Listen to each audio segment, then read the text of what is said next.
আপনারা দেখছেন খাসি টিভি থেকে আমি রাকিবউদ্দিন বলছি। আর আজকে আমি এই খাসি নিয়ে কিছু আলোচনা করব। আমরা জানছি ইতিমধ্যে যে গণভবন থেকে একজন একটা খাসি নিয়ে আসছে, তো তার কাছে আমি সরাসরি চলে যাব। চলুন দেখা যাক। ভাইয়া, বিগত কয়েকদিন আগে শুনছি যে আপনি গণভবন থেকে একটা খাসি নিয়ে আসছেন, তো এই খাসিটার বর্তমান কি অবস্থা?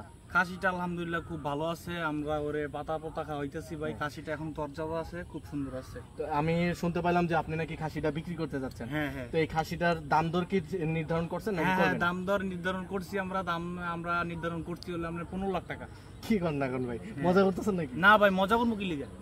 তো খাসির দাম 15 লাখ এত বেশি কেন? শুনেন ভাই, খাসিটার দাম হয়তো বা 20,000 টাকা হইতে পারে, কিন্তু খাসিটা কিন্তু পালা হয়েছে গণভবনের ভিতরে।